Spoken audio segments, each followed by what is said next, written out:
Here. Hi, Karna. Matt Gillette? Not yet. How about Moe? Small group so far. Alexis is going to be a little bit late. He's in another House Bill 2001 meeting. And then Ryan Jennings. Yep, I'm here. Okay. Hi, Ryan. Bill Bernardi. I'm here. Hi, Bill. Sarah Santa. I'm here. All right. And I think that's it. Mike Walker, I don't think is able to attend today. Pauline, we gained Scott Winters since you started. Oh, okay, Hey good. Hi, Scott. All right. So when we go through the topics, just as a friendly reminder, the people that can vote on the topics are the ones that were just called on roll call that are part of the stakeholder advisory group. If we have to, depending on the topic, go through like a kind of a poll for support or opposition of a certain topic, then we will just ask you to raise your hands and then it'll help me with that. We have a couple items to go through today and then we'll talk about next steps. So I'm going to turn my camera off and then I'm going to attempt to share my screen.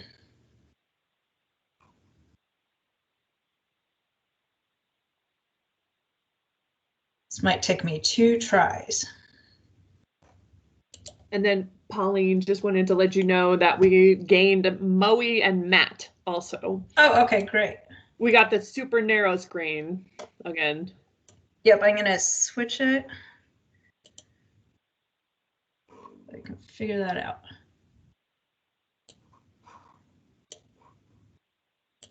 Can you see that? Yes. Okay. Well, that worked a little different, but at least it's working. Okay, so let me get to the display.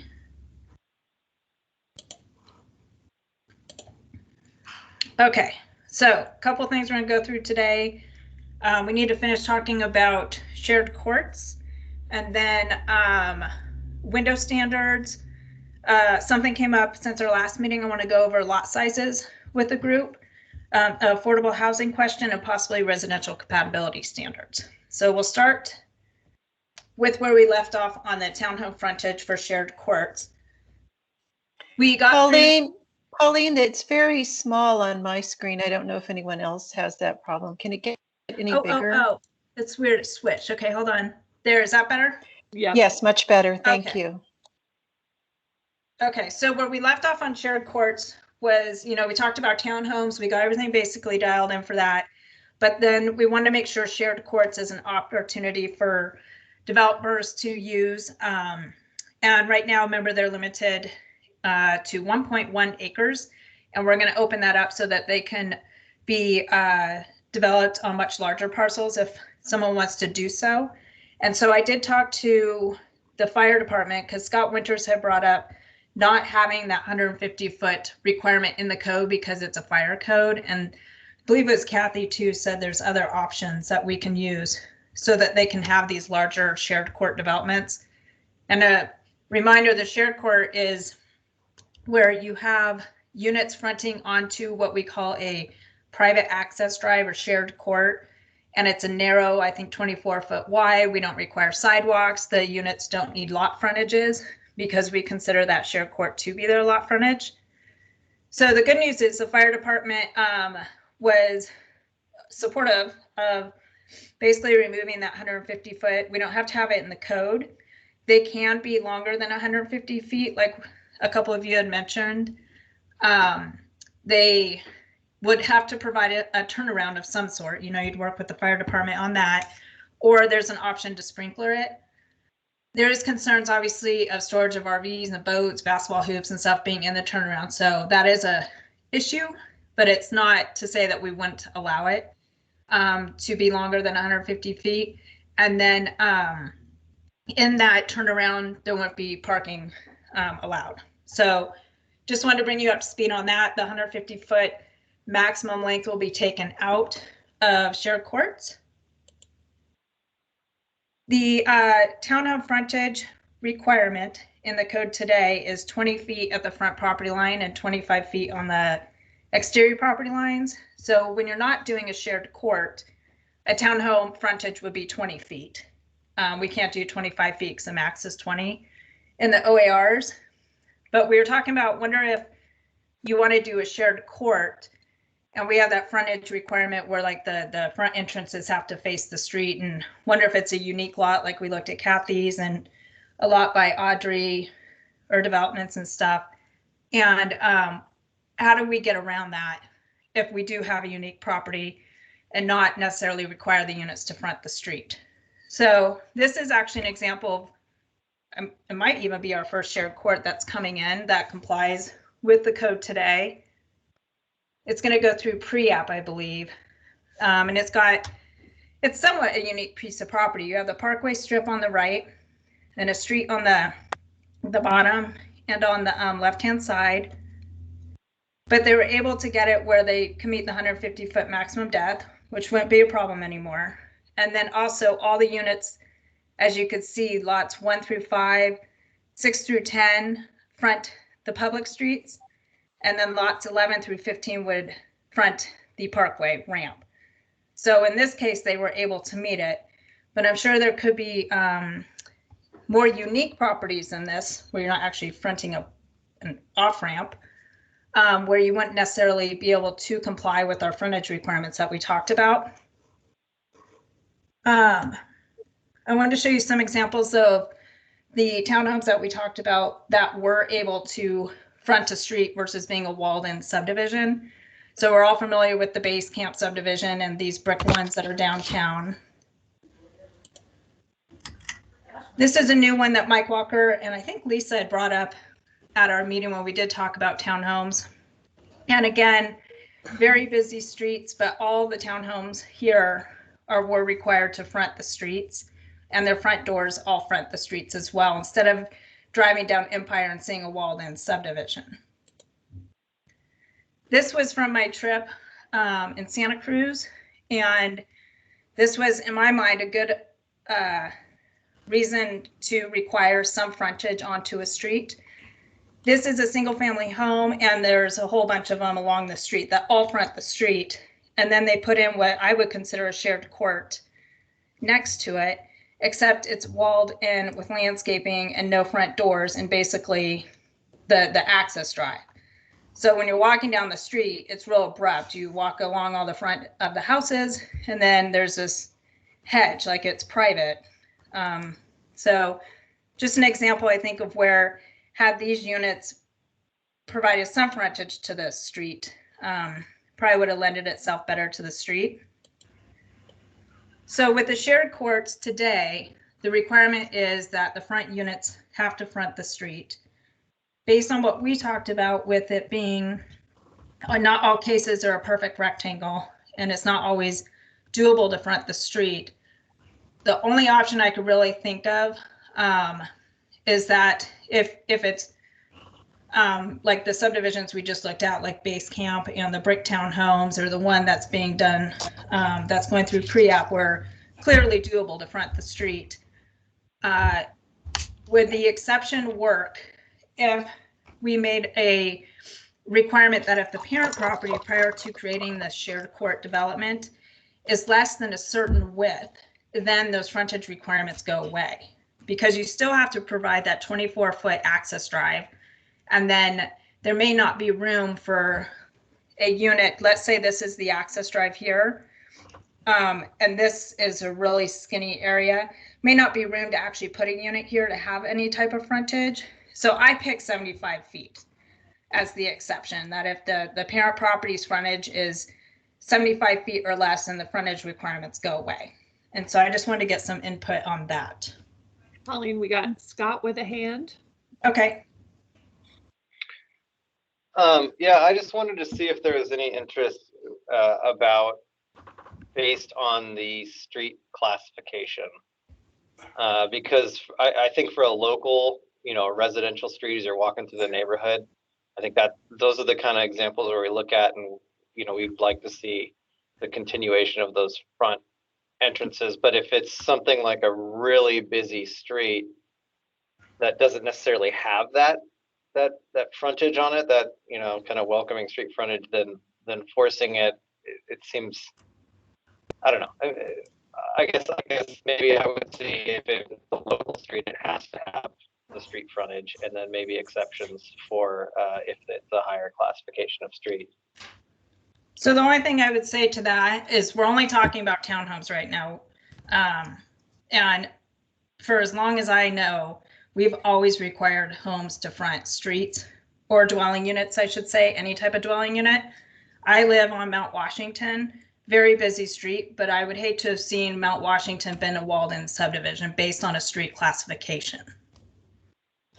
But No, I guess maybe what I'm saying is that a local street wouldn't be able to have any exceptions to it. and not have a lot width requirement?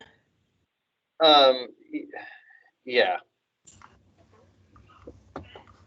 Like frontage is always required on a local street. And this is just for shared courts, is all we're talking about. Yeah. I suppose that's an option.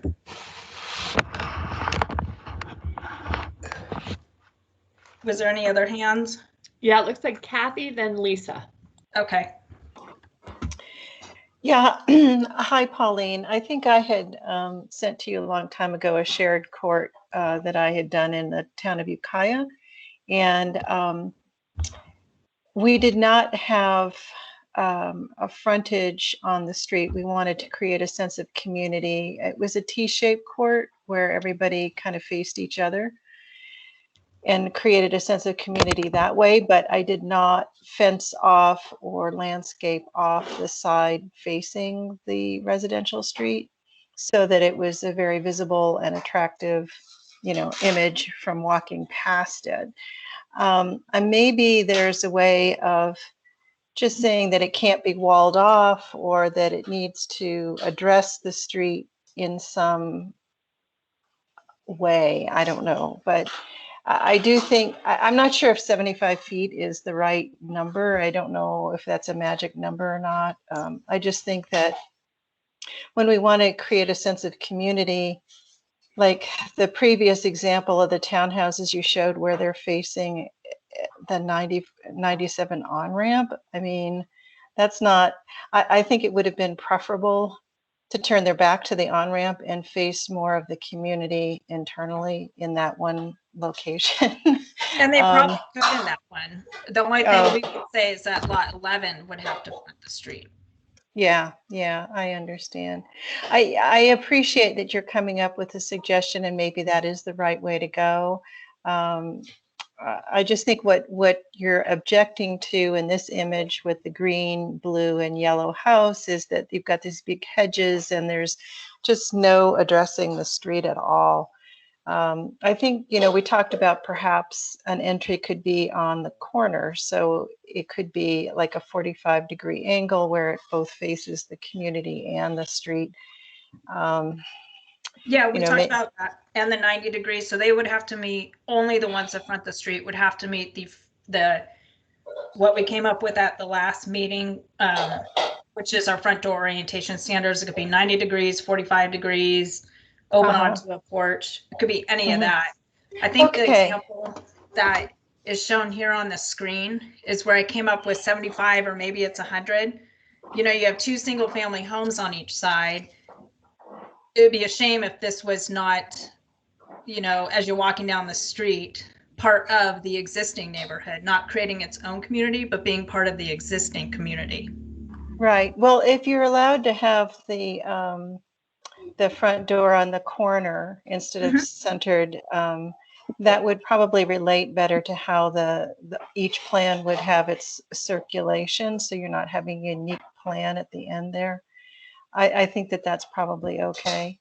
I don't have a really strong opinion other than I know I've designed them so that, you know, it's attractive from the street, but your front door doesn't necessarily face that street. So I just think there's other architectural ways of dealing with the situation, but I understand your need to be very specific. So I'm just going to be quiet, that's hear true. what other people say. Clear and objective. So Lisa next, then Moe. Thank you. I think I agree with everything that Kathy just said. In the illustration that you have up on the screen, what I like about it is the shared court does have some shared experience from that street front with the residences right next door. If they didn't have that walkway and we just had another building there, that just doesn't seem like it's very welcoming, and it doesn't seem like it's part of the community. So I don't have an answer for you. I did have a question with what Scott raised, is how would we determine which streets or what speed limit, or you know, how could we apply that to the development? Would that just be, you know, residential streets? But what about the arterials? I'm thinking about 14th in particular, and that area. They get a lot of traffic, and if they have the opportunity to have their front door on the corner, or if they are on the corner, maybe on the other street, then it seems like that's a better application. But I'm sorry, I don't have a solution. I just agree with Kathy. Thank you, Lisa. So on our, let's see, what is it, Boom Now, or the map, one of the mapping system that we have, you can look up streets. So locals are typically residential, but we do have collectors that happen to be in residential areas, and arterials. I'm not sure what Washington is in front of my house. It might be a collector. I think it probably is a collector, but it is in a residential area. So that would be one way to look at it. And then the pathway on this one that I'm showing here, you know, as long as you have the pathway coming out and then you meet the front door orientation standards, it would comply. It's just, what is that magic number here that you can have an exception so it's real clear and objective? And I picked 75 because the private drive has to be 24 feet. And then there's a 5-foot setback between the access drive and the house typically. So that is 29 feet, so 30. And then I don't know, and I'll leave that to the developers, like what is a townhome lot depth that you could live with? Is it 100 feet, or is it 50? So that's where the 75 is a question mark for me. I'm just not sure if that's the right number.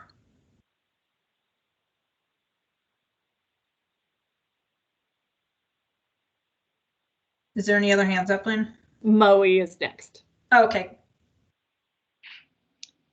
Can you go back to the colorful houses? Yeah. I just wanted to, yeah, I mean, even though, you know, these are nice looking houses, they kind of, you know, they match the color scheme of the single family house. I still do think that it really detracts from the overall community instead of integrating with it. And I understand the idea of building community within a townhouse development, but to me, this looks like a landscape parking lot. I don't know that that's like a community gathering space. So I still, you know, support the idea of having at least the townhomes that are on the street face the street. When I drove by this, it just, I was like, told my husband, I'm like, pull over, I gotta take pictures. This is exactly, and it does look nice because of the colors, you know, and stuff, but it doesn't lend itself.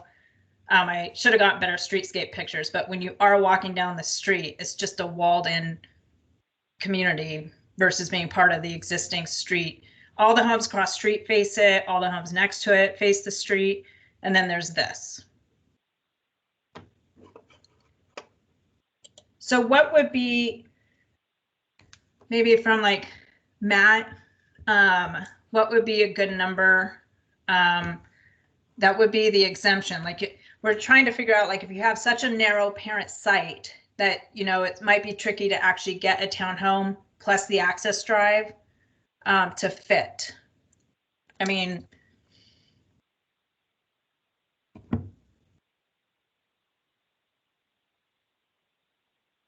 would it be 100?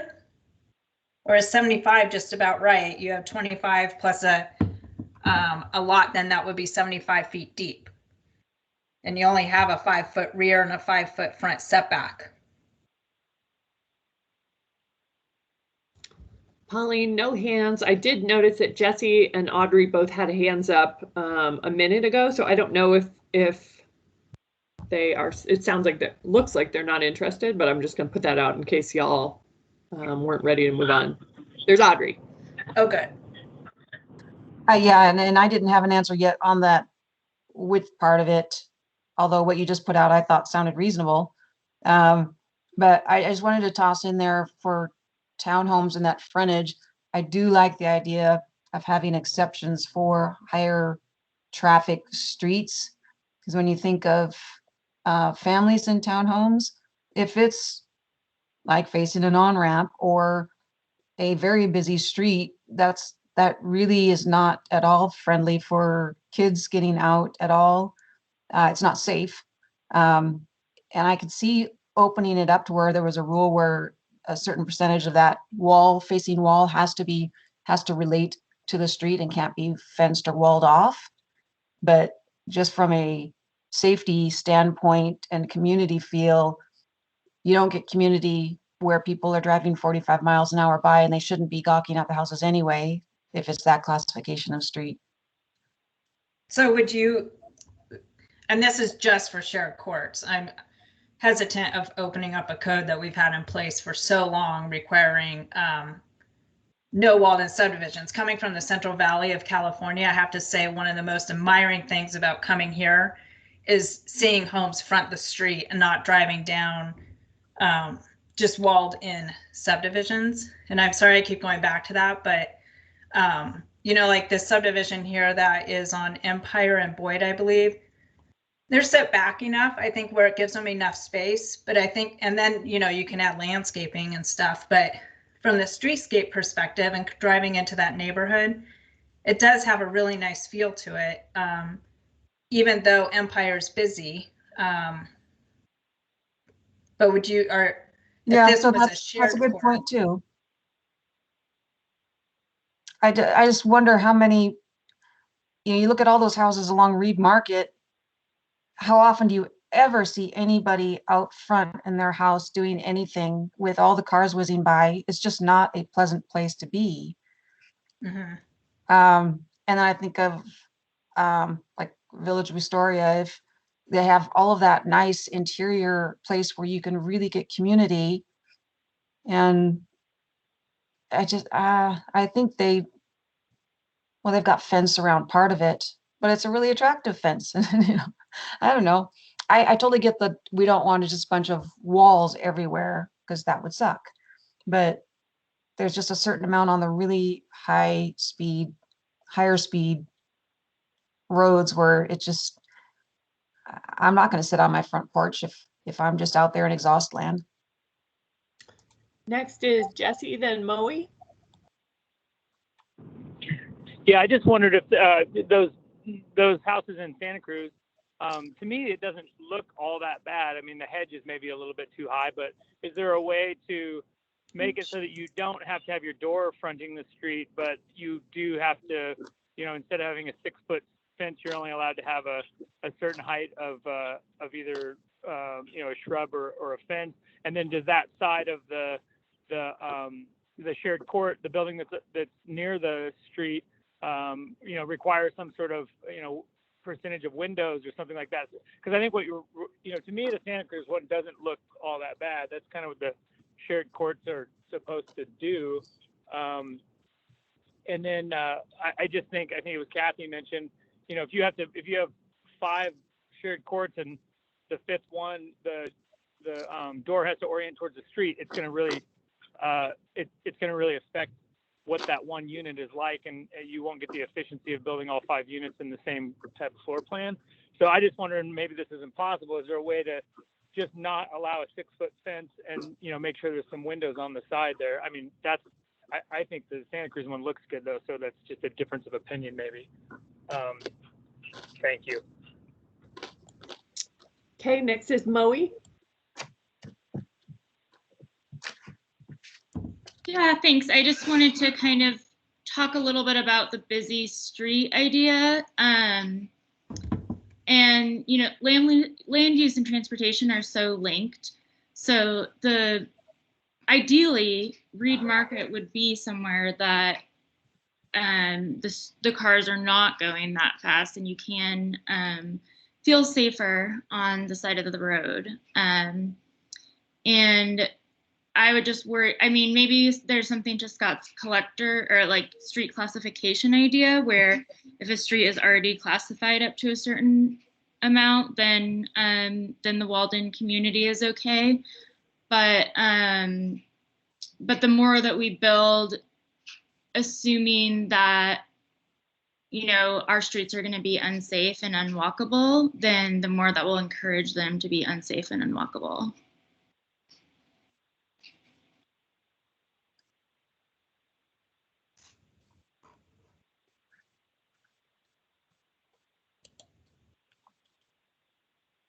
So Sorry. back to Jesse's with the windows. We're going to talk about window percentages coming up today. And I want to move off this here so we can finish today.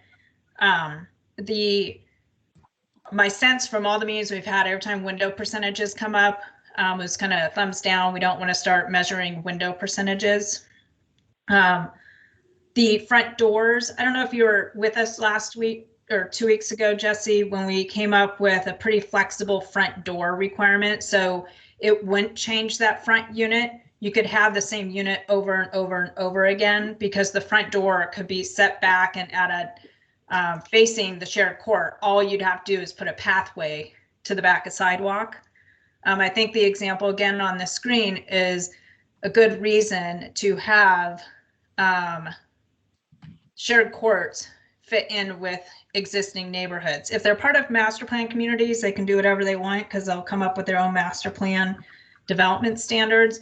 But when we're really talking about infill, it's like, how do we incorporate these very dense developments into an existing neighborhood? Did anybody else have their hands raised? Scott, any more input on this 75-foot?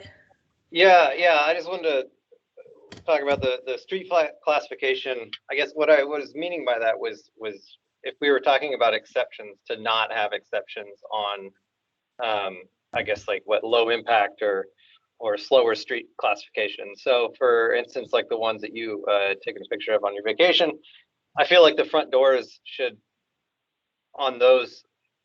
just have the same standards as a single family home along that street. What I was meaning is if it was a super busy street, then maybe then granting an exception for not necessarily for a whole walled off community where it's like it would be a whole community with the backside facing the street, but you know, maybe allowing some flexibility for higher classification of streets. But yeah, local streets and everything, I think they should just, you know, they don't have to build a shared court. I think it's something that's a bonus. So the one unit being slightly different, I don't really have as much of a problem with that. I understand that that's a little bit inefficient, but I think in some of these neighborhoods, you know, having the same home repeated is not necessarily an ideal kind of streetscape either. So that's a good clarification, Scott. So what I'm hearing is we're in general support of having our frontage standards for front doors, not necessarily facing the street, but even the 9 degrees, 45, apply to our normal shared court developments. When we are on arterials, I'm probably not going to go all the way to a collector because I'm pretty sure I live on a collector and I sit on my front porch all the time. So maybe arterials could be an exception to the front door standard. And then the other exception would be the 75 feet or less, unless I hear differently. And this could be an exercise, like if, you know, after this meeting, you play around with it and realize 75 feet isn't the right number, you can let me know. But I think 75 feet for the parent site is probably a good enough number because that would be infill. You know, and it might be 75 feet at the front and then it opens up to a huge piece of property in the back, you know, and so what we're saying is that if it's narrower in the front, larger in the back, then in the front, we don't even need a a townhome unit, it would just be your access drive, price, and landscaping, and no units even have to front the street. Pauline, we have 3 hands, and what I'll ask is that each of you try to keep it really short and sweet. So Kathy, then Matt, then Karna. Yeah, I think it's fine what you just outlined, Pauline. I'm going to, after this meeting, send you the example I was talking about. And if you think it needs to be any different, then we can talk about it. But I would support what you're saying. And Kathy, that's a different example than the 2 you sent that we went over a couple weeks ago. Correct. Okay. Yeah, I'd like to see that. Okay, thanks. Thanks, Kathy. Next is Matt, then Karna. Yeah, I think the only thing that I'm just looking at projects that we've done in the past, Pauline, and I know typically when we do these shared courts sort of deals, you know, we did some over in Purcell Landing. We typically took that initial lot, or the one that quote unquote fronts the street, and turned that into a separate property. Okay.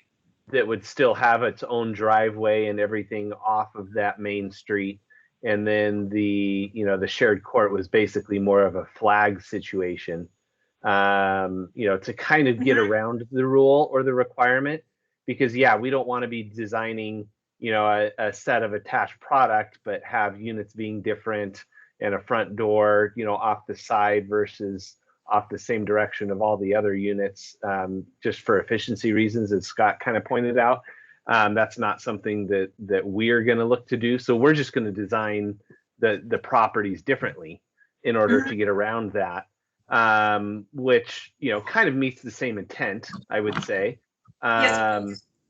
So the 75 feet or less, I mean, that, I don't know. I mean, it's kind of a gray area with me, just for the fact that the wider that face is, the more you want to orient the lot the other direction and put the side of the home siding the street. So it's kind of counterproductive a little bit, the longer that frontage is, because typically, again, for density and everything else, you're going to want to face your house the other way. So there's my quick 2 cents. Yeah, any larger, I would think it's doable to face the house. I think this would work for you, Matt, if you did a land division, created that flag lot parcel, or, shared court going back, and then you have your lot in front, which is just single family home. Exactly. But I agree, I would even go to 50 feet. Next is Karna. So I'm in favor of allowing the walled off for a arterial. I lived in a project in Westland where it backed up to Rosemont.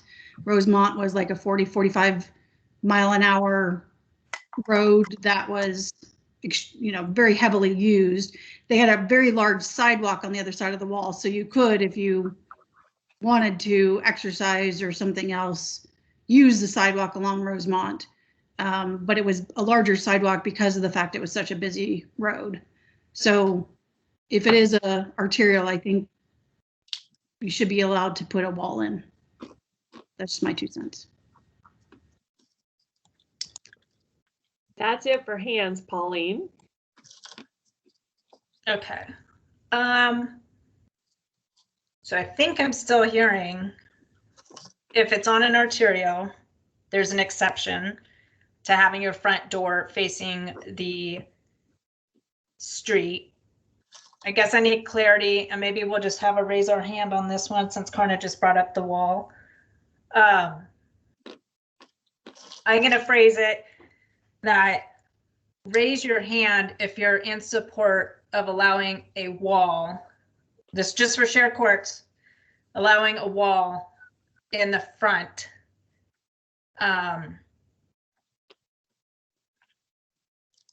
If it's on an arterial. And this is only people to raise their hands that are part of the stakeholder advisory group.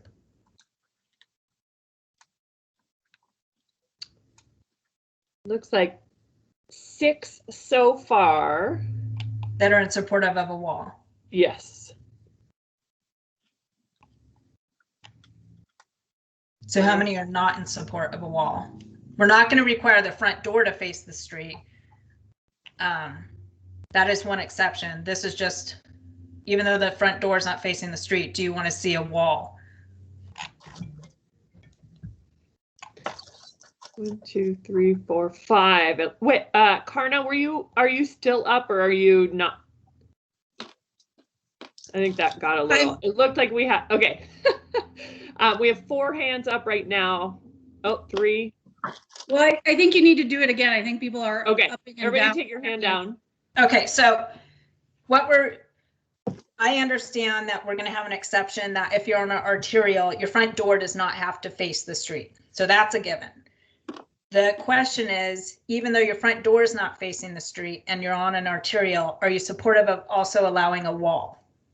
So we did the yes to the wall and that was 6. Let's do the no to the wall, if that's okay, Pauline. Oh, okay. And just make sure that I wasn't double counting. So no wall is a hand up right now, please.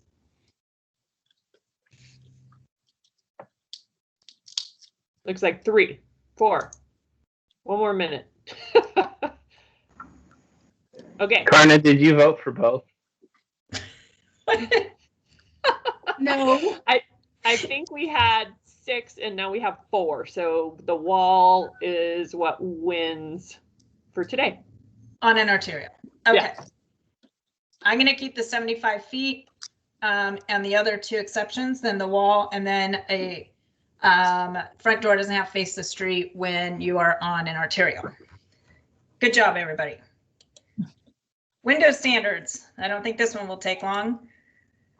This is what is allowed in the model code. Minimum of 15% of the area of all street-facing facades must include windows or entrance doors.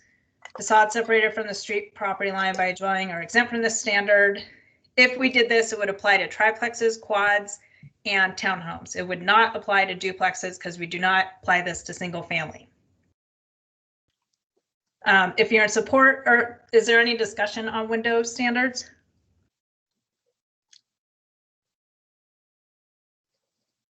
Nope, looks like we're clear.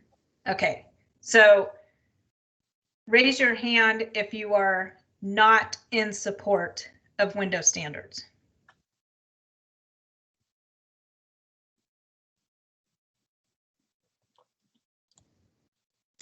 So far, 3 people with hands up for no support of window standards.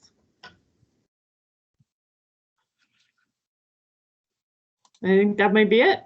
Okay, so it sounds like we are going to have window standards and it would be a minimum of 15%. So, sorry, quick comment, Pauline, on the standards and how it's configured. You know, a lot of different jurisdictions do this different way. This says area, but for example, you know, this is showing, hey, your truss or your gable up in your attic space is configured as part of that area. I don't necessarily think that's the right way to look at it, because what's going to happen is everybody's just going to hip the roof in that situation to get away from having to include that area, and then you're never going to get gable ends, for example, so that people could do less windows. So I think, and that's one reason why I'm not in support of this, is because there there's so many gray areas and other additional items that should be worked out if we want to include something like this that aren't currently addressed. Okay, well, it sounds like we do want to include it since the vote was to support it. I will come up with a better way to measure the area map that you're talking about to make sure that we don't just get people trying to, you know, reduce the area so they have less windows. Yeah, and that's the way this is going to be headed if it's approved as is. Okay, all right, good point, and I will work on that. Okay, so this one's fun, and bear with me as I talk us through this. So let me get to the next slide.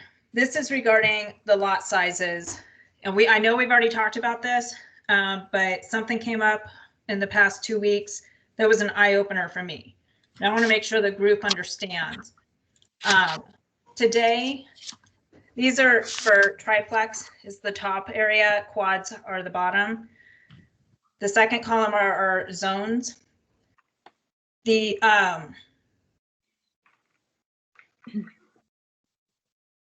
today for lot sizes for Are we we don't- supposed to be we- seeing something? you should see an Excel chart. I don't see anything. I've got it I'm up. not- Yeah, I I'm see not it. sure. I see it. I see it. So Look in the I, lower right. can see- Mine switched to showing the images of all the people a while back, and then I noticed that I was able to click and see the screen that Pauline's intending us to see. Got it. Thank you. Oh, how weird. Okay. Do most of you see it? I got it Alright. now. There was a little thing Yep. in the bottom right that Oh, made it happen interesting. again.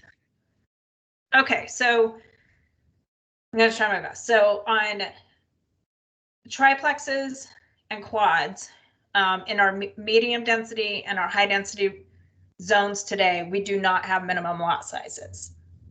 So when we were looking at triplexes and quads, we focused on the lot sizes in our low density residential and our standard density residential because we do have lot sizes today. It made sense to carry over lot sizes with this proposal. And we just, and my bad, glanced over medium and high because why have lot sizes if we don't today? The minimum compliance column, the OARs, this is what they allow. In the low, for triplexes and for triplexes, they allow 10,000 in the low density, which is what we went with. And then in the standard density residential, it allows 5,000 for minimum compliance and then 4,000 if you did the model code. So MC stands for model code. What we're proposing in the low density residential for triplexes is 10, because that's what we do for single family. And then we went with 4,000 in the RS, just like we are for single family and duplexes. But we propose no lot sizes in the medium and high. And then in the for quads, we did the same. We proposed 10 in the low and 4,000 in the standard density residential. And you can see we're pretty much in line with the model code for quads and for the low density residential. But you know, even in the OARs and the model code, they did have a minimum lot size for the medium density residential. And today we're proposing none. The biggest thing that I discovered is that the difference between what we do today, which is regulate by density in the medium and high density residential zones, we don't regulate by lot size. And now we're shifting, and the way we've drafted it, we're going to have neither to regulate. And maybe that's okay, but I really want this group to understand what that means for the number of units someone could actually put on a piece of property. So this is, sorry, it's a lot of information. This lot right here today is lot 57, looking to do a triplex. The lot is 6,374 square feet, and I think it's zoned RM. If you today regulate this lot by density, it can have 3 units in the RM and 7 units total in the high density residential zones. When we look at, so I'm looking at the second column here. Well, actually, let's start at the top. So in our standard density residential zone today, for a lot this size, you can have 1 unit total. Obviously, with the proposed draft, you'll be able to do a duplex, because if you can have a single family, you can have a duplex, and there's no maximum densities, and they meet the 4,000 square foot lot size. With the trying to think how to explain this. Today in the RS, okay, today with our proposal, we're saying that in the standard density residential zone, you can also do a triplex and a fourplex on a 4,000 square foot lot. And that's what we came up with together. So today you could have 1 unit. With the proposed draft, this lot can actually get up to 4 units. You know, maybe that's okay. I think the biggest difference is with not having a minimum lot size. In the RM today, you can have a maximum of 3 units on this lot. The OARs, or minimum compliance, said you can actually have a minimum lot size of 5,000, which would allow 3 units on this lot, which is what you can have today. And then if we went with a model code, you would have a lot size of 2,500, which actually doubles the density on this lot compared to what you can do today. And maybe that's okay. I just want to make sure this group understands. And then for a fourplex, the OARs would say you have to have a 7,000 square foot lot. Well, the lot here is less than 7,000, so you'd actually lose units, and we don't want that. If we went with a model code, you would actually get 5 more units than what you could have today. When we look at it and we're saying that there is no minimum lot size, that means this person can come in here and do, I don't know, 2 or 3 partition or 3 lots and put a fourplex on each one of those and maybe have the potential for 12 units. And today we only allow 3. So that seems like a very significant jump to me, to go from 3 up to an unknown number. And so I'm looking at, we'll go through a couple of different examples on lot sizes, but I think because we don't have a maximum density, we should at least have a minimum lot size in the medium density residential zone, similar to our standard density residential zone. So there's some type of standard that we look at when someone asks, well, how many units can I have? Because we're not going to look at the maximum density, but we should at least look at lot size. Another example is if this property was zoned high density residential, it could have 7 units today. Now, if we went with the OARs, it would actually be less. They can only have 4 units. And if we went with the model code, it's very flexible. It would just be limited by the standards, so height, setbacks, parking, things like that. And then if we wanted to do quads, again, it's kind of limiting. So my recommendation, and you'll see it in the next 2 examples, is just like for the standard density residential zone where we have a minimum lot size of 4, I would recommend that we have a minimum lot size of 4,000 in the RM as well, so that we don't lose units. In most cases, we'll probably gain units, which is the intent. Here's 2 more examples. So the left column is a 4,000 square foot lot. So on a 4,000 square foot lot today, you can have 1 unit. In the RS, with the proposed draft, we'll get up to 4 units if you want. So that's an additional 3 units for every 4,000 square foot lot.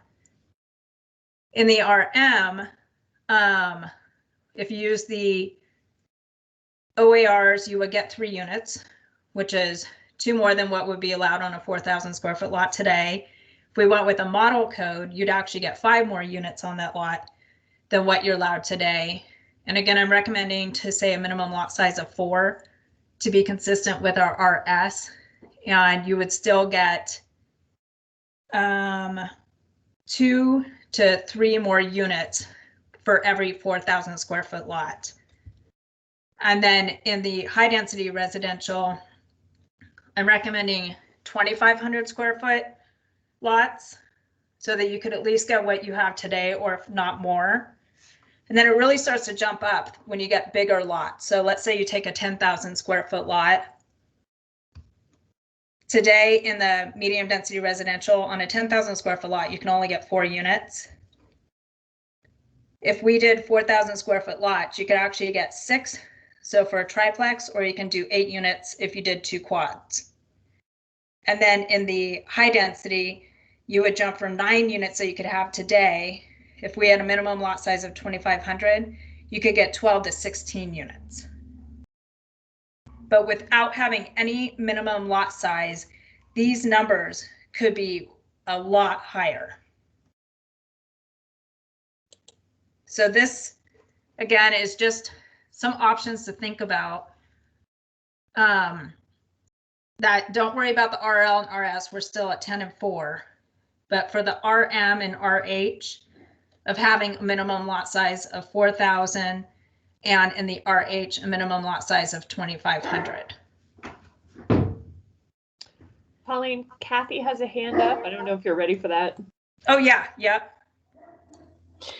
So believe it or not, I actually understood everything you were just saying. I felt like I stumbled a lot. So in this image, I could easily see putting 8 units on that lot. It's not a problem. So I would agree with what you're recommending, as long as under the RH, the 2,500 doesn't limit. I guess I was thinking in terms of our other things like setbacks and heights and so forth. If I don't see us going to unlimited number of units based on the other requirements that we have. So that's more of a question for you. I mean, I can see going the direction that you're recommending, and I would support you on that. But my question is, aren't we somewhat limited by our setbacks and heights? And you know, we have stormwater requirements, et cetera, for the RH. So good questions. In my personal opinion, I don't think we're too limited, because parking, if everything moves forward the way we're proposing, there's no parking requirements anymore. So there's no 20-foot setbacks anymore, like for a garage or a carport. You would have a 5-foot rear and side yard setbacks and a 10-foot front. So you could pretty much put quite a few units in there. FAR is going away. You would have lot coverage, but I mean, you could probably get still a number of units on there, because lot coverage is just the amount of lot that's covered. You could build up. Yeah. So you could get, you know, probably more than what we are thinking or expecting when we were saying, oh, we don't have to worry about lot sizes. I think we do need to worry about lot sizes, because we have no maximum density. Yeah. Well, I could support the recommendations that you've given us. I would think that if we find that it's becoming a limitation, that, you know, it could be changed later, but I think it's reasonable. So that's all I have to say. Next is Bill, then Karna. Yeah, am I correct here that the minimum lot size in RM for a single family home is 2,500 square feet? That's right. Unless it's RM 10. Yeah, and there is, RM 10 lives in the development code. It doesn't live on the zoning map. There really isn't RM 10. Okay. But yes, RM for a single family is 25. And it'll be the same for a duplex, right? Yes. So why would it not be 2,500 for a triplex? And it definitely can be. So if you did 2,500 square foot lots, you would go from 3 units today to 6 or 8 units. So instead of thinking, oh, I'm going to have 3 units next to me, you could actually have 8 units next to you.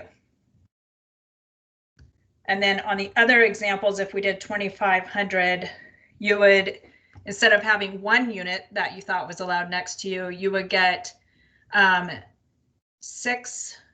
I think my number 4 is wrong, but you at least get, those are 25.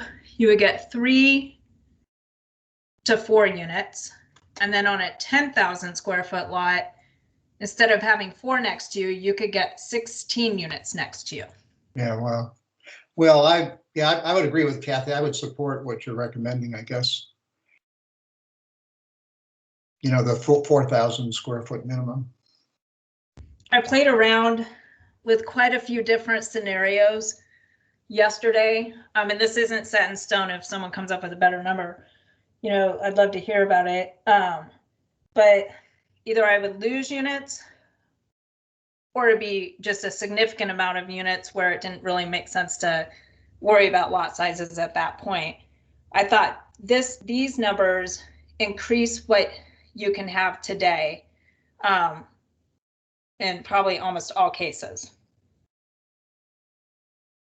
So this is Karna. My comment is, I don't feel like I can vote on this today without knowing if there are RH lots that are left less than 2,500 that will be left unbuildable.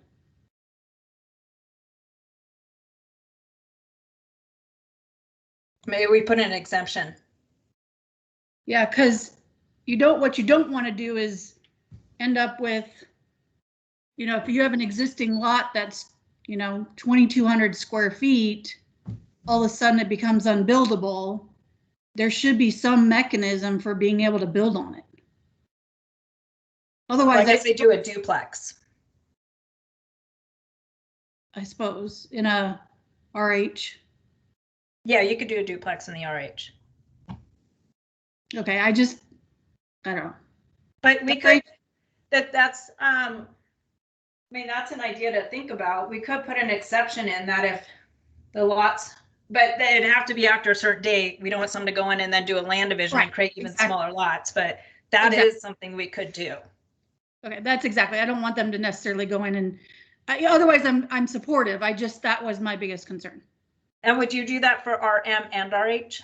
No, I think RH is my concern because RH is high density and it should be high density. Oh, okay, okay. So we have Dave, then Scott, then Moe. Okay, Dave? Did I hear no parking requirements a little earlier? Well, the draft right now for duplexes and triplexes is proposed to have no minimum parking requirements. A fourplex does have a parking requirement. I know there's a survey out there that says fourplexes don't have a parking requirement. That is not accurate. This group did vote on having a parking requirement for fourplexes. So we're going to build duplexes and triplexes, and we're not going to require off-street parking at all. That is the current proposal right now. For duplexes and triplexes, quads will have a minimal parking requirement. How much? Cottages and townhomes have a parking requirement. How many? Quads, I think, was pretty low. I think it was like 1 per development. Townhome, I think, was 1 per unit, and cottages, I believe, was 1 per unit. Okay, well, I think everybody here knows how hard over I am against getting rid of off-street parking. Thanks, Dave. After Dave, we have Scott, then Moe.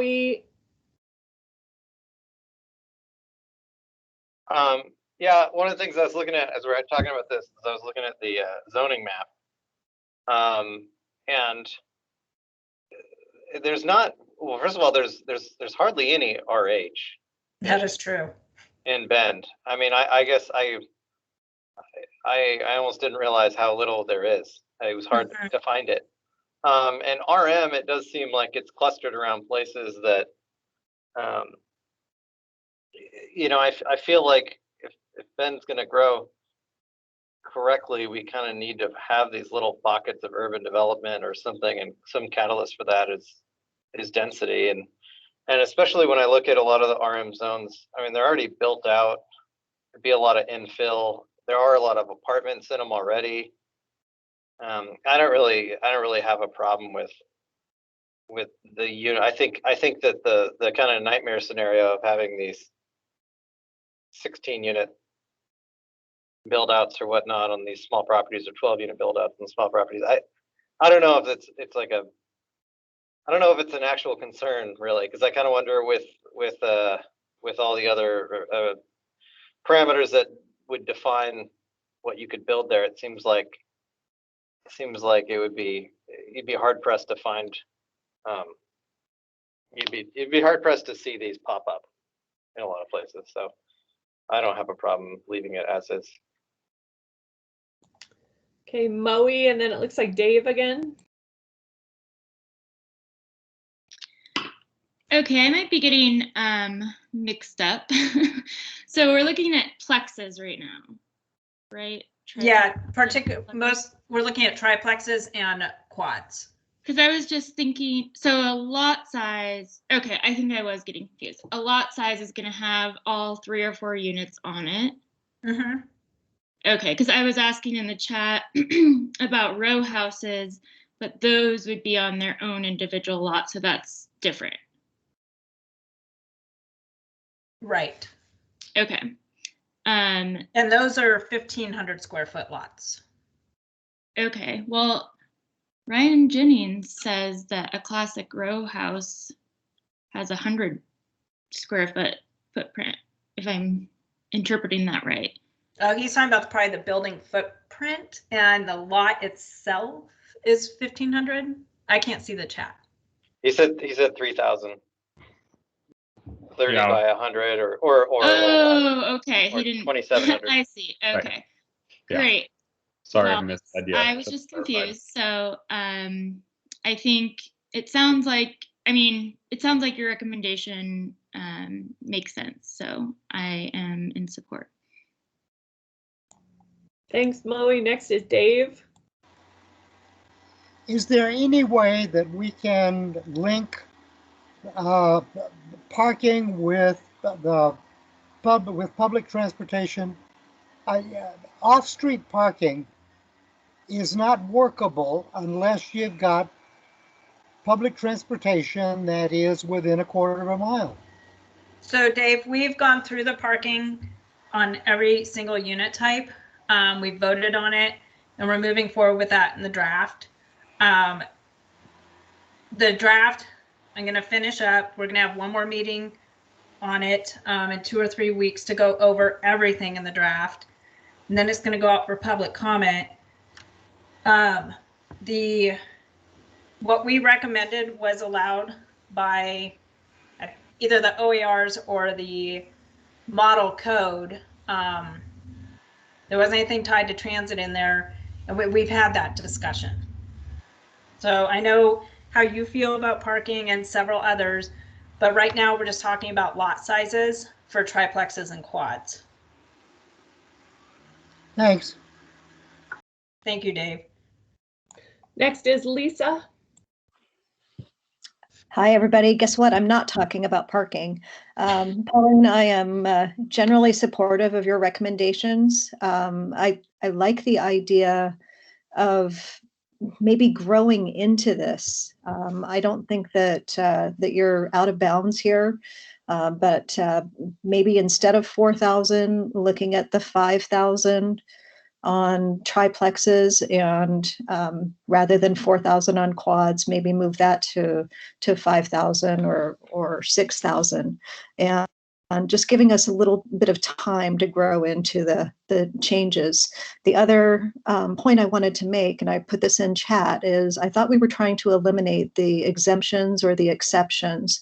We're trying to make the code a little easier to understand, and if we continue to outline exceptions, it just makes it really hard for everybody. That's it. Thank you, Lisa. So I put back up on the screen, if we went with 5,000 for, let's say, a triplex, they would actually, so I obviously didn't update my numbers here on this side, sorry. But if you look at this today, if it was a 5,000 lot requirement, today in the RM, you could get one. You wouldn't be able to get a triplex or a quad on a 4,000 square foot lot because of it'd be too small. And then if we go back to this example on a 6,000 square foot lot, if we did a 5, you would get 3 today. If we did a 4, you still only get 3.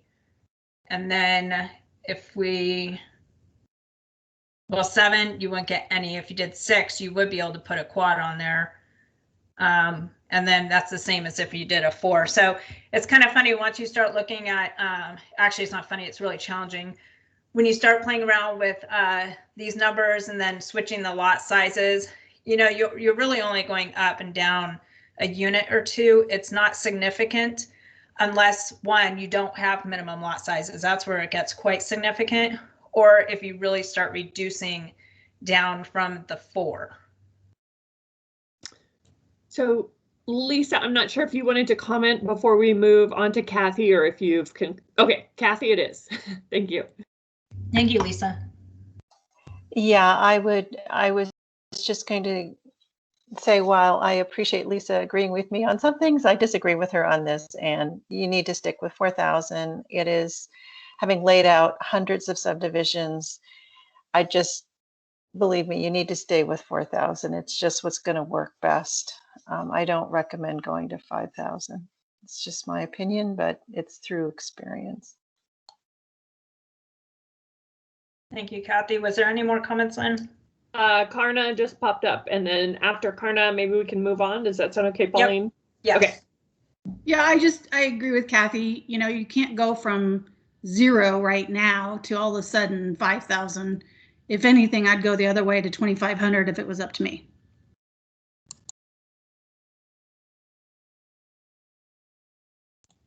Thanks, Karna. So I think we'll go, I feel more comfortable if we just go to a vote on this. And raise your hand if you support the proposal. And I can put that chart up, hold on. I think we all know it. These options here, the 10 and 4 aren't changing for the low density standard. What we're proposing is 4,000 in the RM and 2,500 in the RH, and only having an exception in the RH if they are under the 25. So we're voting for the yes, and we clearly have a majority. 1, 2, 3, 4, 5, 6, 7, 8. And those are people that are on the advisory They are group? all on the committee, yes. All right. So I'm going to hand this one over to Lynn. This is something, again, that's come up in the past couple of weeks that we wanted to use this advisory group's expertise and get some input regarding a couple things regarding affordable housing. So there you go, Lynn. Thank you. So you all, I think, know me by now. I'm the city's affordable housing manager, and bringing this to you for a handful of reasons. This is specific, this conversation is specific to multifamily and publicly supported affordable housing. So some of you have heard me talk about capital A, lowercase a. This is capital A. What is sort of defined and typically funded by HUD or Treasury or the state or us to be affordable. We also record covenants and all sorts of deed restrictions on the title of the property so that it's guaranteed to be affordable for typically about 60 years. So just want to be clear that this is kind of switching topics a little bit. And where we are with this is this kind of came up earlier today, which I'm really glad about.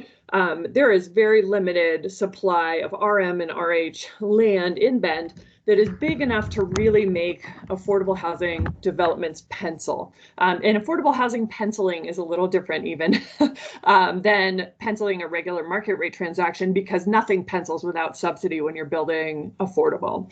So there are subsidies involved, and all of us like to mess up the title in various different ways to make sure that we get what we are intending to get out of the development.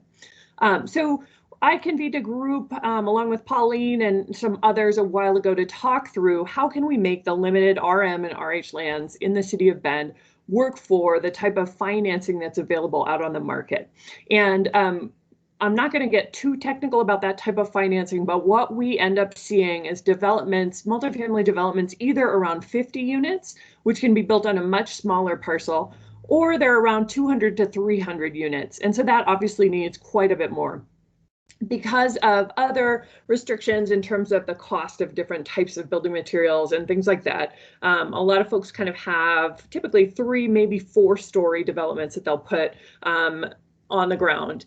And so certain models that we wanted to make sure that we were not kind of in the way of these types of developments getting off the ground. As you know, affordable housing, true affordable housing, is very much priority with our council right now. And it takes a lot of work to get going. So thankfully we have a couple of folks on this call who know a little bit about that and hopefully can help talk through if there are any questions that I can't answer.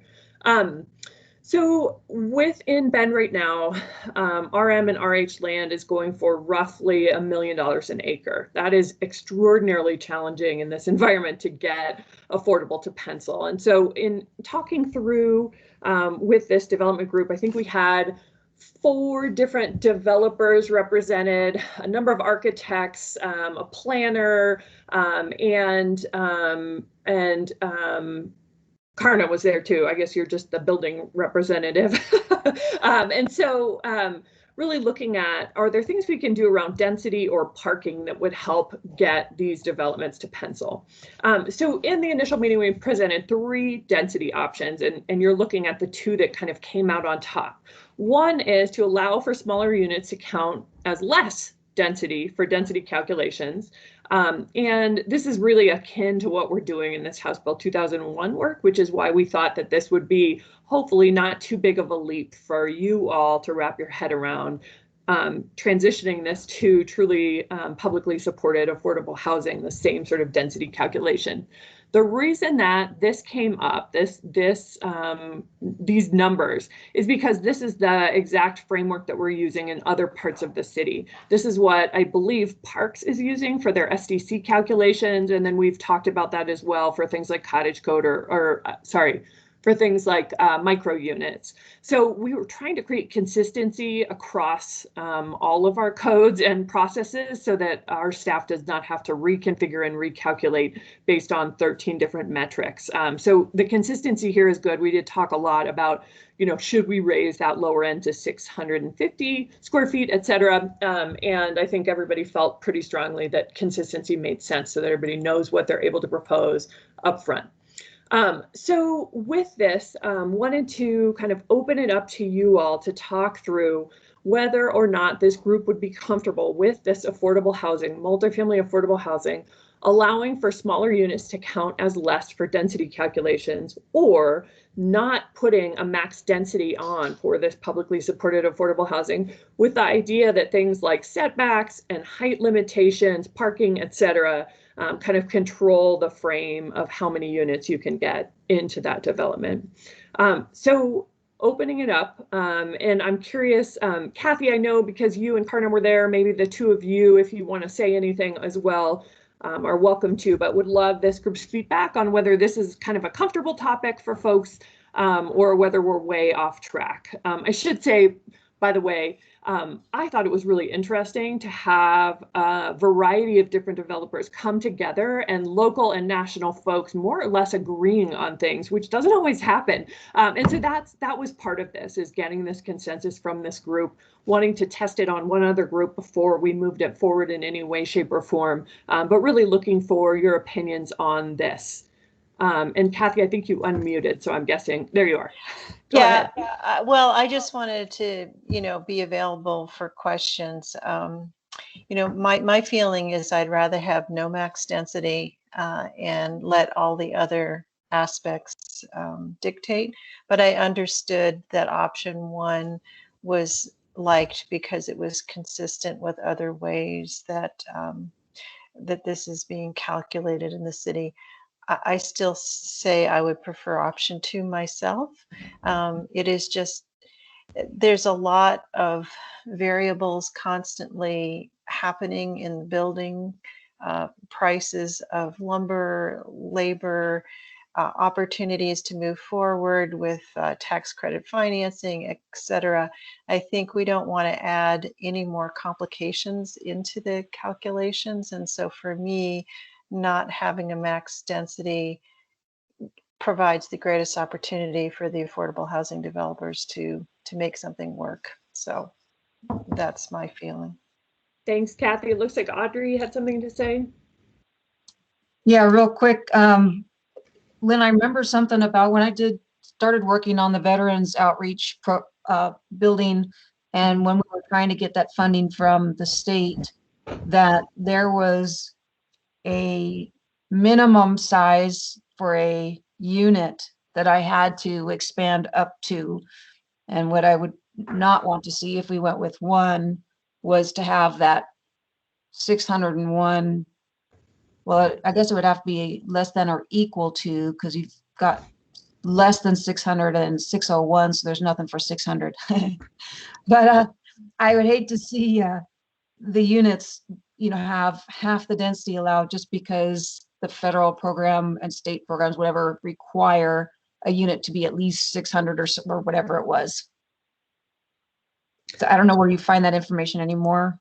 Thanks. I'm trying to think of, and Kathy, you may have this, but I believe, so when you first started planning that, I don't think we allowed you to go 400 square feet or less in our code. That was part of the work that I think Pauline has done recently to get that permitted.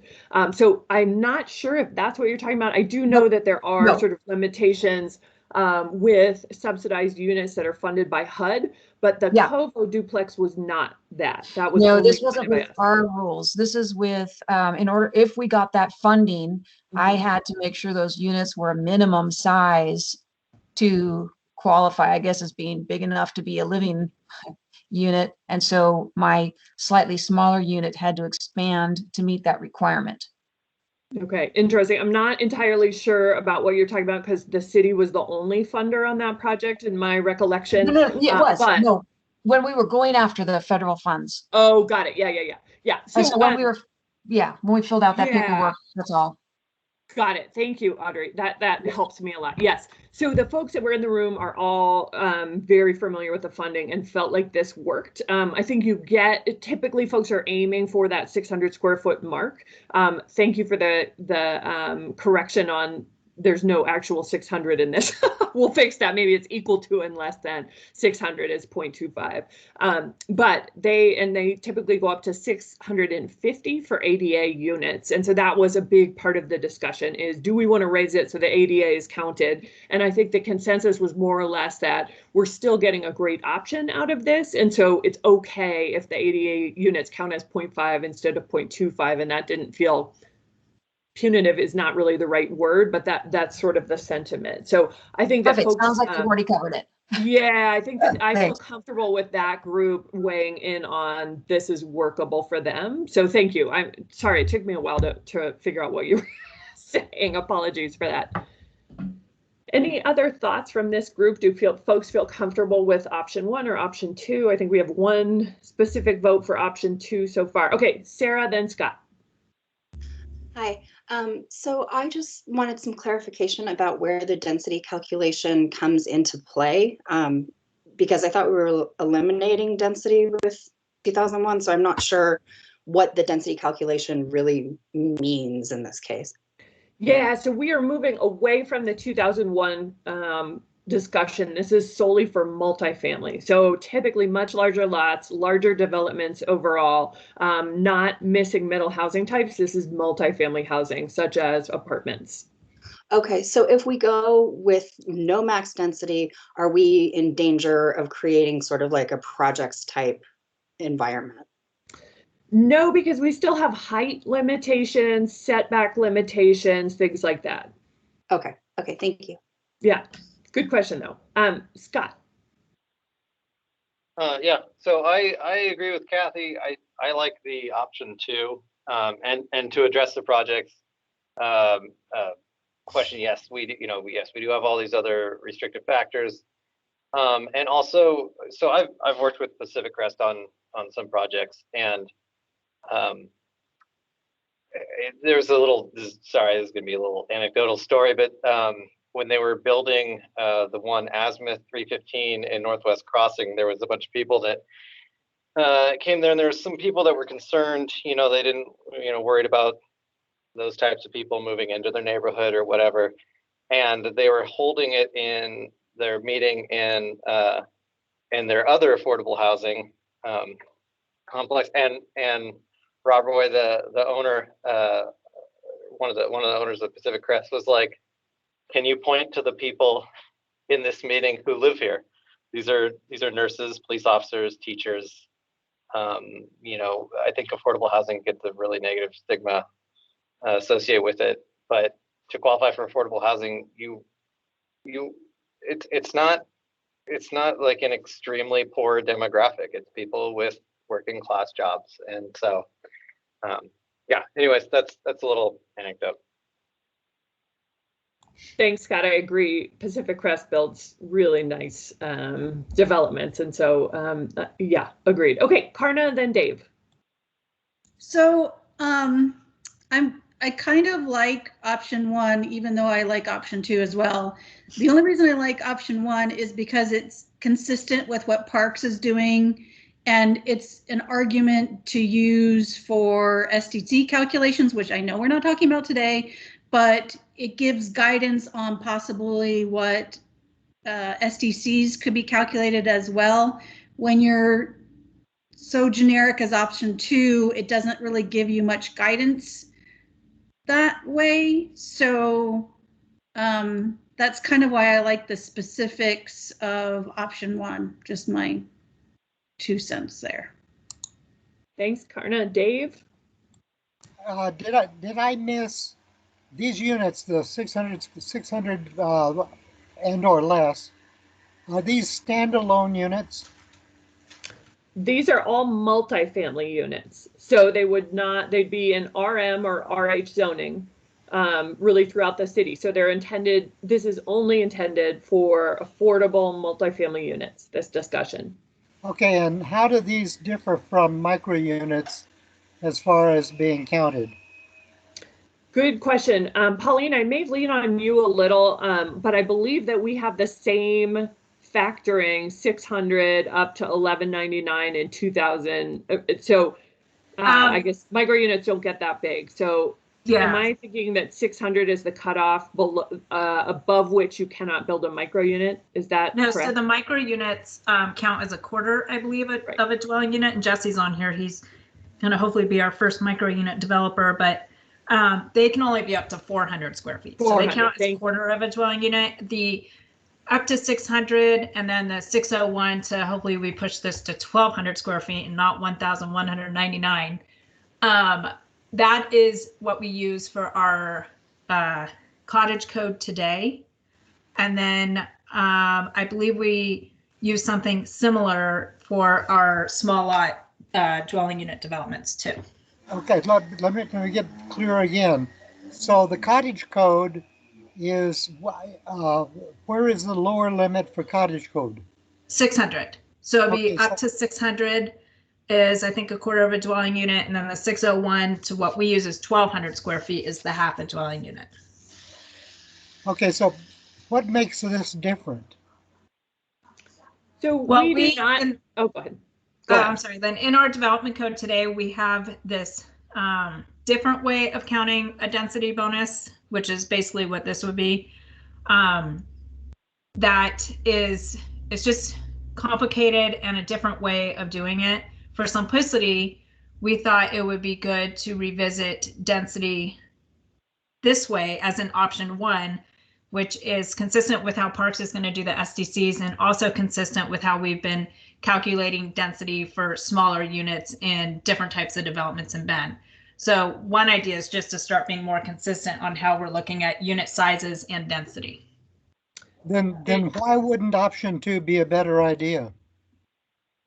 I think that's the discussion that we wanted to have with you all today, is everybody's comfort level around each of these 2 options. And is it scary to think about no max density for multifamily affordable buildings, or is that something that's comfortable with this group? Well, they would still have to deal with the other standards of height and right. Okay, I guess I don't have any problem with going with option 2. Thanks, Dave. How about Jesse? Yeah, I would say option 2 as well. The micro apartment is only 400 square feet, but it also doesn't include the loft. And then now we're finding out that that loft is actually a mezzanine. But 400 square feet with a mezzanine is in my mind a pretty large and roomy studio apartment, at least with the renderings we've done now. So I would say 600 square feet. And I don't know if lofts come into this with the multifamily for affordable housing or not, but I would think you would want to say no maximum density and not even relate it to the other 2. But then as Karna brings up, I think it is really good to have this consistency with the 0.25 unit being 600 square feet and then the 0.5 unit, because now we have it all over our code. It's in both cottage codes. It's in the small unit development code. It's in the micro apartment code. This particular measure for density, I realize this is not a discussion about SCCs, but I don't know what the waiving of SCCs is for affordable housing, but for the micro apartment that we were doing, we went to do our SCC calculation and asked for it. Russ from the city said that they're starting to look at trying to reduce the SCCs and do it by using these density calculations. And I didn't know Parks was doing that as well. So if that would help for the SCCs, then I would say option one would be good to do. But if the affordable housing is already getting SCC credits, then maybe they should be less restricted, because I think someone can live really comfortably in a multifamily apartment at even 300 square feet. So that's my 2 cents, I guess. Thanks, Jesse. Really good point. I think that you guys have maybe potentially a tough choice to make then, all of you. Kind of what I'm thinking is, if there's no more comments or questions, let's try to vote. And what I seem to be hearing, what I think I'd be hearing, is a little more support for option 2, no max density. So let's first do a vote on that. And if it doesn't go forward, then we'll go back to option 1 and do a vote on that one. So for now, how about please raise your hand if you are in support of option 2 for publicly supported multifamily housing, affordable housing. We got, oh, wait. We got 9 hands, so that's a pretty clear yes, Pauline. Okay. That might be 10. So, and those are all from who I see, those are all members of this stakeholder group. So thank you all. So let's go forward. How about if everybody pulls the hand down, and let's go for the next slide, please. Oh, yes.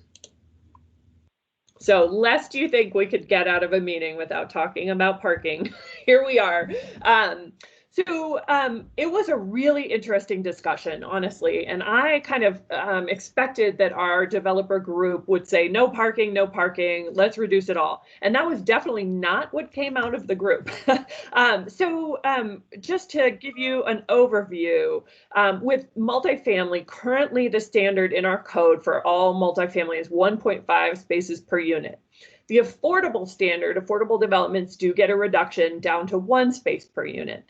And folks felt pretty comfortable with that. However, they also indicated that they have a ton of data within Central Oregon for certain populations. And again, these are affordable. And I want to point out that in my understanding, the difference for seniors residing in market rate housing and seniors residing in affordable housing is quite different. Seniors in market rate housing tend to bring all the cars. That may be 3 of them for a couple, or 3 of them for one person, who knows. That is not what we're seeing for affordable housing developments throughout Central Oregon. And so it was interesting to hear both one of our well-respected local developers, Housing Works, as well as a couple of the national developers say, in every development that we have done, we're happy with where we are. And several of them also shared stories about never wanting to underpark a development again. However, they did feel like the data leads towards 0.8 spaces per unit for seniors, and there are specific technical category of seniors that is allowed to be built only for that population group in affordable housing world. Or for, there's one project right now that's for a special population, which is developmentally delayed adults. Those folks typically do not have cars at the same rate that many of us do. So that is the suggestion that came out of this group, is do we want to reduce parking to 0.8 specifically for special populations such as seniors or developmentally disabled adults? And this, again, is only for multifamily publicly supported housing. So Karna, you got a hand up first. And before Karna goes, sorry, I just want to do one clarification. For multifamily, currently, it ranges between 1 space to 2. It's 1 space for a studio, 1.5 spaces for a 2-bedroom, and 2 spaces for 3 or more bedrooms. Thanks, Pauline. That's really helpful. I should have cut that earlier on here. I'm sorry about I that. don't usually have to think about the market rate stuff, so I skimmed that a little too quickly. Sorry about that. Thank you, Pauline. That's good. Okay, Karna. So, on these alternative to a 0.8, I think it should be no parking requirements. I think it really should be up to the developer on the special populations, because they're going to know who the housing provider is or who's, I'd like to leave it up to them, especially since I sat in on that group and listened to the conversations. These people will do what they need to do for these special populations. I don't know that we need to require any parking for these populations. Thanks, Karna. Jesse, then Bill, then Dave. I agree with Karna. And if the question is just only, or should we go to 0.8, I would say for sure. But I don't understand why we would have micro apartments that can have half a parking space, but then these affordable units have to have more parking than them. So I think it should be even more reduced, as Karna's saying, and the developers should decide. Thank you. So, Jesse, I think what you just said is, if I can summarize really quickly, your top priority would be 0 parking required. Second choice would be 0.5, and third choice would be 0.8. Does that sound, did I get that right? That's right. Okay, thank you. Bill? So what's the guarantee that if a project starts out being, say, for seniors, it's always for seniors? Because we mess up the title like crazy. So they are required to be affordable for a term of 60 years.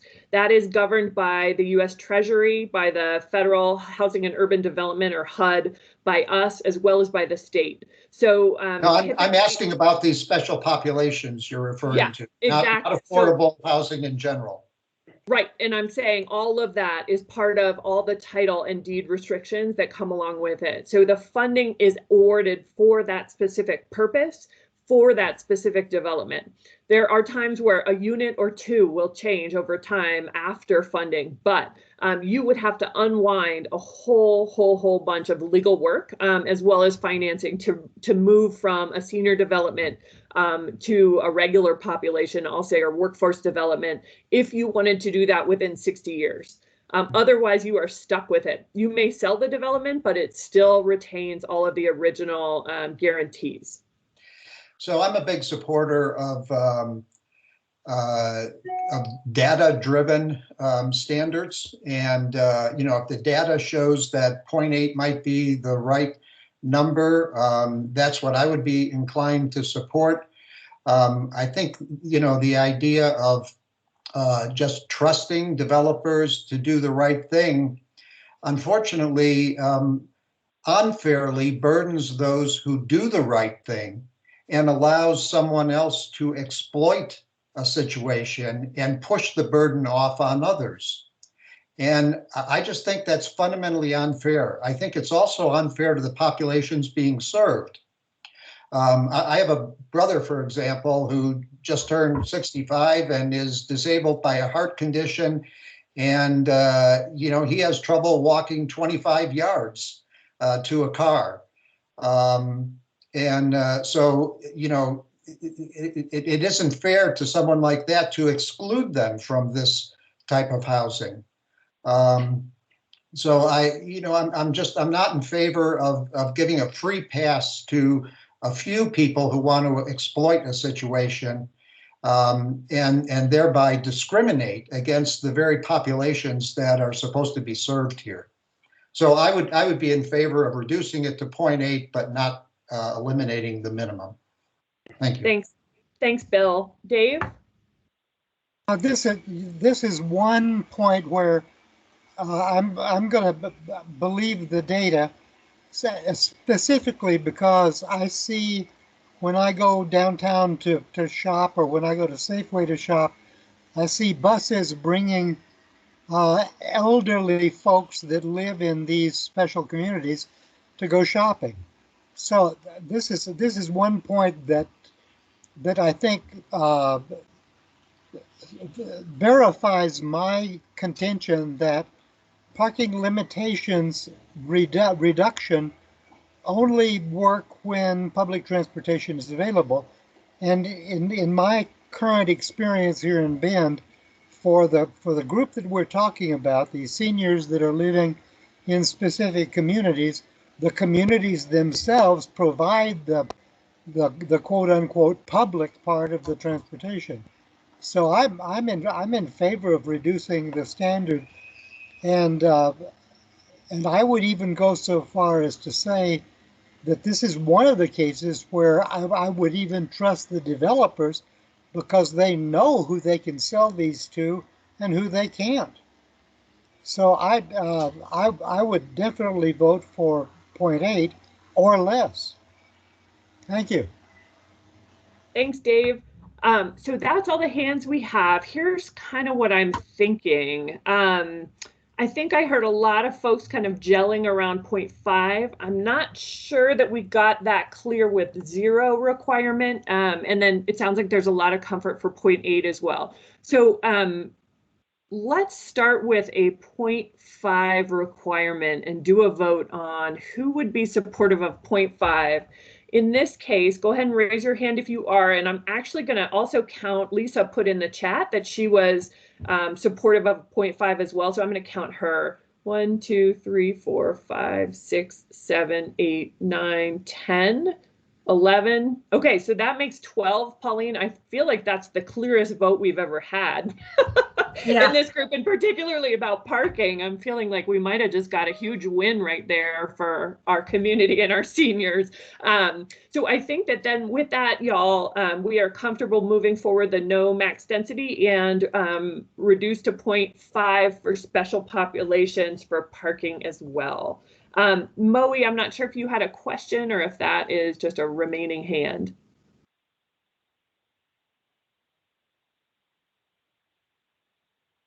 Moe, are you there? I saw you unmute, but I can't hear you. Oh yeah, okay. My computer's lagging. I was just, I need to lower my hand. Thanks. Okay. All right, thanks. Any other questions before we, oh, sorry. I have one more. Yeah, okay. Okay, almost done. So thanks, Pauline. Thank you, Lynn. Good job, everybody, on that one. This is the last topic that I want to talk about today, I think. And this is something that's been in the code for a long time, and then we revamped it in, I think, 2015, 2016. And it works okay. It's our residential compatibility standards, but it's come up so many times where we lose dwelling units because these standards that are protecting, I guess, what we would consider some larger lots today in the city of Bend. So this standard applies to only, which is odd, standard density residential lots.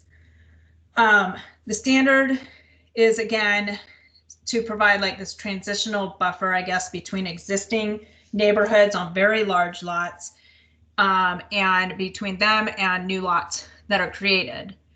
I'm just going to go over what's in the code and then show you an example of how this does have significant effects on new development. And when I say significant effects, it significantly can reduce their proposed density and number of lots that they can get. So this standard applies to new lots or parcels that are created after September of 2015. It only applies to new lots that are created in the standard density residential zone if they abut the same zone, which is odd, or if they abut the low density residential zone, which is 20,000 square feet or greater. So if you're creating a new subdivision and those lots abut properties zoned standard or low density residential, and those lots are 20,000 square feet or greater, those 20,000 square feet or greater properties are considered, I guess, a protected property. And so we define abutting a little bit differently, but I won't go into detail on that. But basically, if they touch the property or if there's some other little separation, they're still considered abutting. So if you are doing a new subdivision and you abut one of these protected lots, you can't do a lot smaller than 5,000 square feet. So remember, our lot sizes are 4,000 for single family. We just reduced them down for duplexes, and also I think we did it for triplexes now too. You cannot create a 4,000 square foot lot if you abut these so-called protected properties. You can do 5,000 to 5,999 square feet, and you have to have a 35-foot setback abutting these protected properties. Or if you don't want to do 35-foot setback, you can do a lot 6,000 square feet or greater, and you get a 30-foot setback. So our setbacks for normal subdivisions are only 5, and this is forcing a 30 to 35-foot setback, and it's also increasing the minimum lot sizes from 4,000 to at least 5,000 square feet. The intent of this is, a long time ago, there was these standards and people would put spite strips behind them to try and comply, so they would get away from having to meet these standards, but then you get this unusable spite strip behind your property. So hence we created these in 2015 to try and, you know, make it work, but it's still an issue. There are some exceptions that can encroach into this massive rear yard setback, like chimneys, bay windows, decks, accessory structures that are small. And then you can have a fence if you want a fence along the property line. There are some exemptions, like let's say that protected property has a house on it, but that house is more than 100 foot away, then they don't have to, they're no longer considered protected. Another exception is when the property is vacant, so there's nothing to protect, so you don't have to do those massive setbacks. If that large protected property is going through a land division application to create smaller lots, it's no longer protected, and a couple others. So this is an example, one of many that have come in since 2015. And as we get to smaller and smaller lots and increased density, it's going to be even harder to do it if on these properties, if they abut these larger lots. So this is the proposal here that we're reviewing, and it's for an 11 lot subdivision. This here is considered the protected property because it's over 20,000 square feet. So at least lots 6 and 5 will have to go away because there's no way to build on there and have a 30 to 35 foot setback. I mean, that lot's probably only 35 feet wide. So I think you might be able to keep 7 and lot 4, but you will definitely lose at least 2 lots because we're protecting this property here. And the kind of hard part about this is this property here will one day probably come in and do a subdivision, and they don't have to protect their adjacent properties, yet these properties had to protect them for the time being until they come in and subdivide in the future. A good example is somebody that was actually on my committee to help draft these because he wanted to protect his property, has now sold and is going to be a new subdivision. So all the lots abutting his property have this humongous setback, but now those lots that they had to protect is coming in for a subdivision too. So I just want to run this by this group since we've been focusing a lot on missing middle and lot sizes and density with the, you know, the intent of getting more units on the ground, whether or not there's any interest in deleting this section out of the code. And I know that's a big ask, but I just wanted to run it by the group to get some feedback on that. And then I'll move forward with whatever you guys decide. So I'm open to comments. Yep. We have Audrey, then Kathy, then Karna. Okay. So real quick, are there any good examples of something that was worth protecting aside from someone just wanting their big lot not to have things next to it? Well, you'd only protect a lot really with a house on it. Yeah, but what are you protecting? I mean, is there any, I can't think of anything off the top of my head that merits that kind of special protection given our housing circumstance. I'm wondering if you have any examples of something that seems actually worthwhile. No, it just means that they have a new development that's going to be further away from their existing home. Yeah, because I thought of the same thing you just pointed out, that everybody has to protect against them, but then they can turn around and do a complete subdivide. So I'm all for getting rid of it. Yeah, and that, there is, I know it's not everybody's favorite subdivision because they took all the trees out. On Neff, I believe, there was houses, some of them had to have an increased setback against, you know what? I don't think any of those lots were actually over 20,000. The abutting property may not always, come in and do a future subdivision or partition. But in some cases like this one, there is a probability that there will be a future subdivision. Well, and I would think that if it's in our, I don't know whether it's just in the urban growth boundary, I could see that being an issue the further out you go. But in the areas that we're densifying anyway, I don't think it should apply. And the protected property can build 5 feet behind their setback. It's just the other properties can't, which is odd. Yeah. Thanks, Audrey. Next is Kathy, then Karna.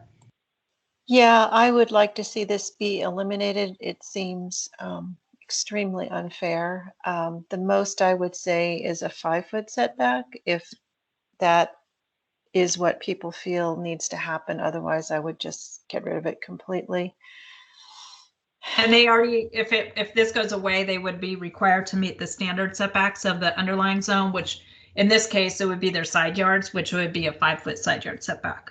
Right. So I think this is a remnant from a very unfair past, and I think it should be eliminated.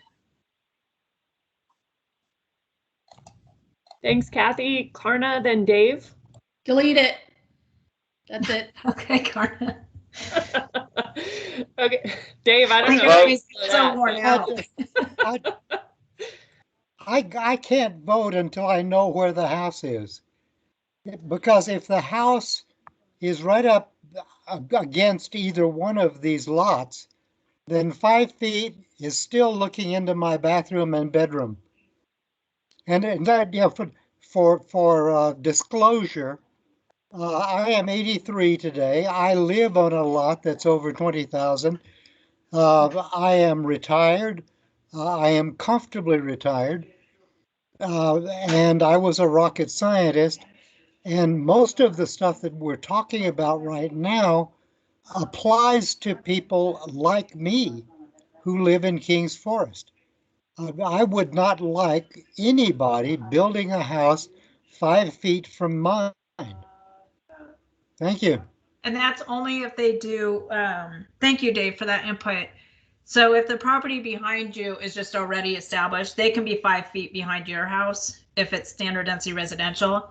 If they came in and did a subdivision, that's where these standards kick in. Just for clarity for everybody. Thank you. Mm-hmm. Good comment. That's all we have for hands for now. Does anybody else want to weigh in? I'd really like to hear from a couple more people.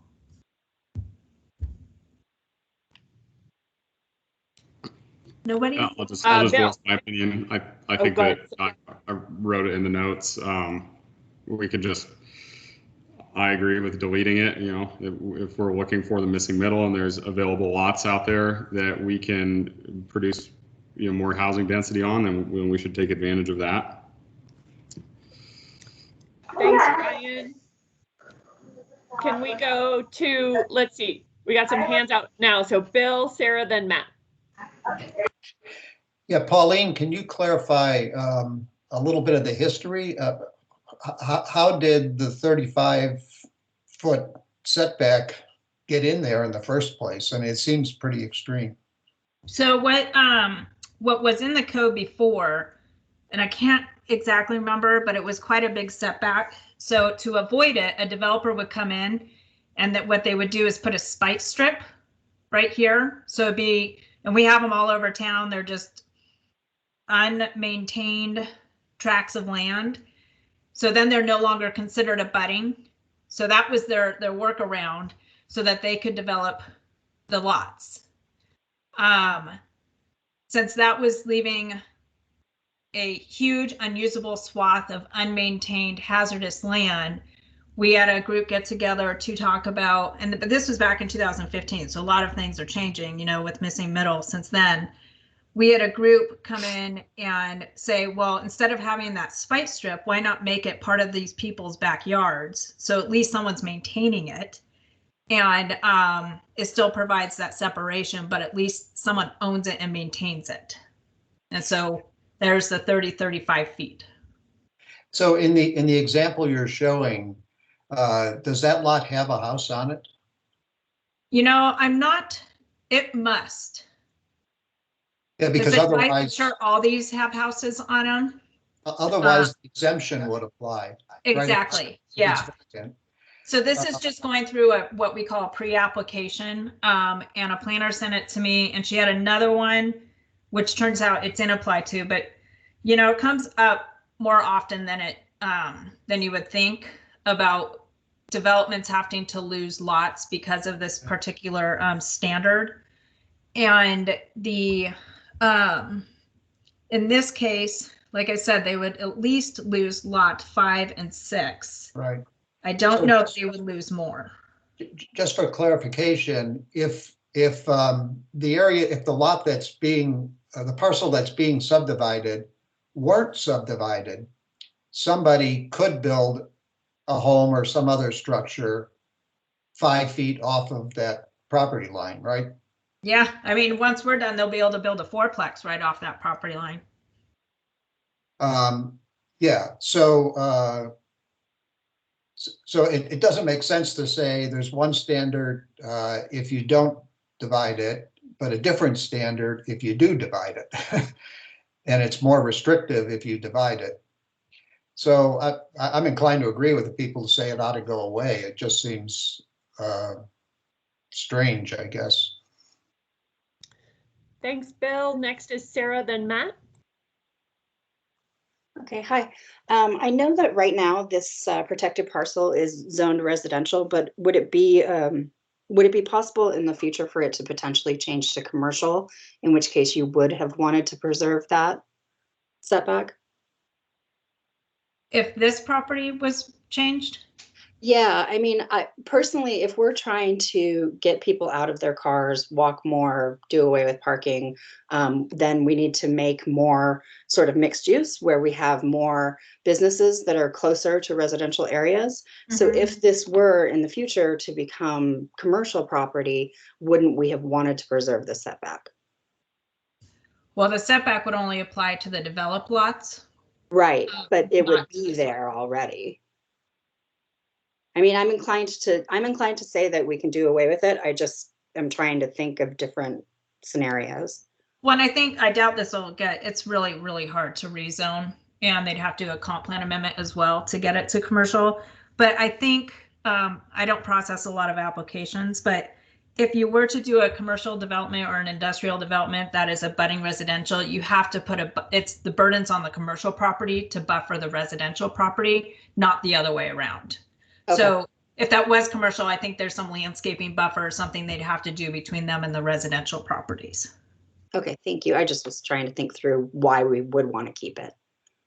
Yeah, you know, years and years ago, before we were trying to increase density the way we are now, and things started getting more densified, maybe that was just a way of easing into protecting these larger properties. And then as times have been changing over the past couple of years, and with House Bill 2001 and trying to increase density, I think it's these type of standards that will still be an issue getting units on the ground. Okay, thank you. So last one for today, I think, is Matt.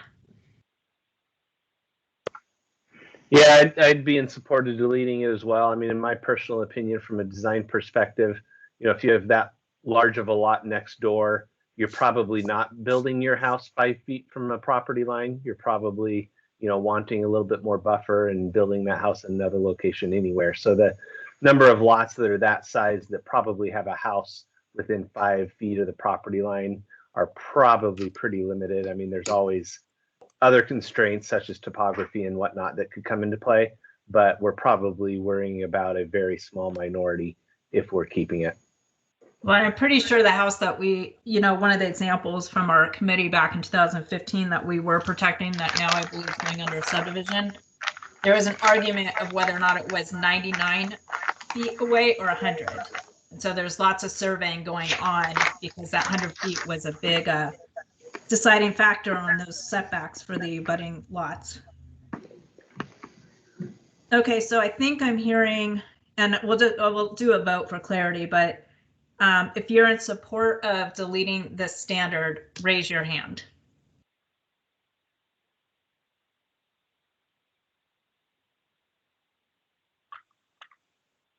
Looks like we, oh, there, okay. I was gonna just say, you guys are quick on the draw now. So that is 8, 1, 2, 3, 4, 5, 6, 7, 8 members voting yes. Okay, and that's more than half today? Oh yeah. Okay. So the next steps, we're gonna end on time today. Who is it said I wasn't gonna be able to do this? Kathy? Go, Pauline, go. Yay. No, I did not say that. I did not. So I'm going to take the next 1 to 3 weeks to finish drafting the code. So take what we've talked about and put it in a draft form.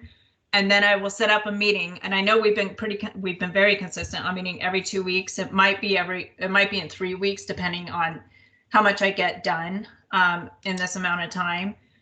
My goal is to meet in 2 to 3 weeks and go over the draft and, have some discussions. And then I'll make revisions based on that discussion. And then we got to send it out for public review. I did send an email into DLCD to see if I can get an extension on the grant, but I think they're going to say no due to budget. And so just a reminder, the grant requires a draft to be ready for hearings on June 15th. And I am supposed to have this out for public review April, May, so already a little bit behind.